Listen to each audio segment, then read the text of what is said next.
Is an afflicted spirit. It's one who has sinned. All of mankind is afflicted. Each of us is born with a conscience. We've all done something at one point or another which we knew was wrong. Some of us have done this more than once, and still more of us have made a habit of our sins. This is the truest state of affliction. I learned late in my life through the catechism that the danger of habitual sin is a tendency to deaden the soul's sensitivity towards sin. There's an analogy that comes to mind here. We have been given the jewel of faith. Mine is green. It's beautiful. Each sin is a bit of dirt that's been tossed across the face of our jewel, our beloved jewel. At first, it horrifies us to see the sight of our precious jewel being defaced. But if we don't take the steps to clean the jewel, to remove the dirt, and also to move the jewel where the dirt won't be thrown at it, we will soon find the jewel further covered in dirt. And guaranteed, that additional dirt will not bother us as much as the first. Sure, we still wish it wasn't there, but we didn't clean off the first bit, so how likely is it that we'll clean off the second bit? That would be even more work. Eventually, the sight of a mound of dirt becomes the norm, and what's left essentially is a big heap of dirt, of dung, where the jewel of faith used to be.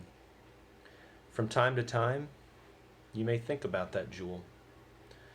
Most of the time, you'll think you were silly for how you used to cherish it. But every so often, you'll allow yourself to be honest.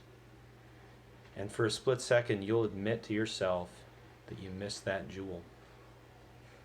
It used to mean everything. But you miss it as something that's gone and never coming back. After all, the pile of dirt is now a mountain. And who can move a mountain? If you'd kept the jewel of faith, you would remember that God can remove that mountain. He knows how we desire the jewel, even more than we realize. And through His love, He knows what it'll take for us to start moving that pile. About 12 years ago, I had all but forgotten about that jewel.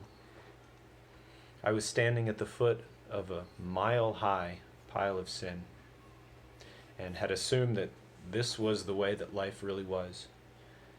Everyone loses their jewel. The moments that I thought of that jewel really, really hurt me.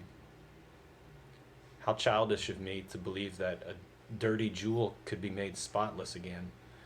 Life was just a big accumulation of dirt that we have to make the best of. In other words, I had lost all sensitivity to the commission of sin.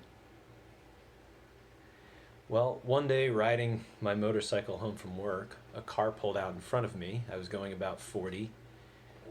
The car was a Geo. If it had been a Hummer, I'd probably be in a very different place right now. As it is, Geos are small. I ended up sailing over its hood and slid to a dead stop on the road. The bike was totaled, and I had been laid out as flat as St. Paul when he was knocked off of his horse. That impact moved a mountain of dirt off of my jewel and threw it right in my face. As David says earlier in Psalm 51, my sins are ever before me.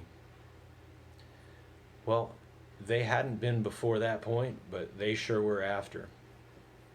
I saw the jewel lying there, and I saw the dirt. Saw them both for what they were.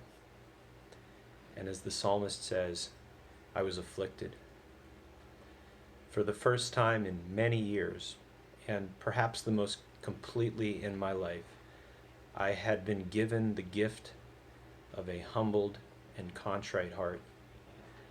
I longed to have my jewel back, but my arms were stuck in